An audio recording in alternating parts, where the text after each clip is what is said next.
As the international break draws to a close, I've got 3 free transfers to change up my team and deal with injuries going into FPL Gameweek 8. I will be replying to all comments on this one. Help me get it to 1,000 likes and subscribe if you haven't already. Let's get into it.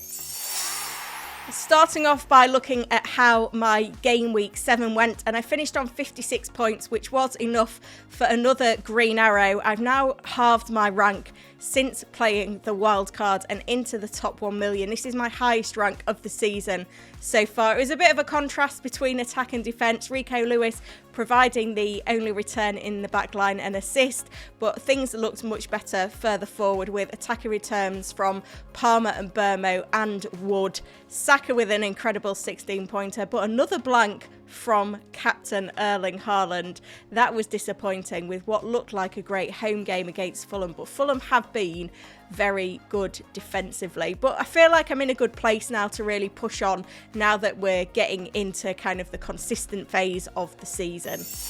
Transfer plans then, and as I mentioned, I've got 3 free transfers, so plenty of flexibility in what I can do. My biggest concern at the moment is the fitness of Bukayo Saka, who's currently flagged with an injury. We'll need to wait for Mikel Arteta's press conference tomorrow to get a clear idea of what's going on with him, but unless he was to be ruled out for a while, I feel like he's a very good long-term hold in the game, so he's going nowhere in my squad. Hopefully I do have the bench to cover any potential absence. I do have Konza and Dibbling also flagged in my team, but I don't feel like this is a week where I need to make a defensive transfer. But there is one move that I've kind of had in the back of my mind since playing the wild card, kind of kicking myself that I didn't just make the decision anyway on wildcard, and that's Nico Jackson. I kind of went for a 2-week punt on him on the wildcard. He has got me 1 attacking return, but it has been a bit wasteful with his finishing, and looking at Chelsea's upcoming fixtures, I don't really feel like I need to be doubled up on their attack. I feel like Palmer is enough right now,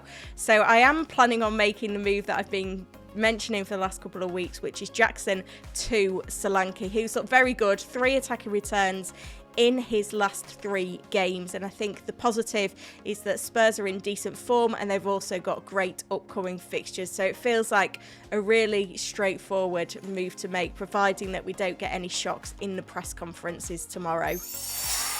Here's my team reveal then for FPL Gameweek 8. Obviously, it's going to be David Raya in goal. And then the back line is going to be Gabriel away at Bournemouth, Lewis away at Wolves. And then I think I'm going to start Greaves at home to Everton. Obviously, Konza's a doubt for the trip to Fulham.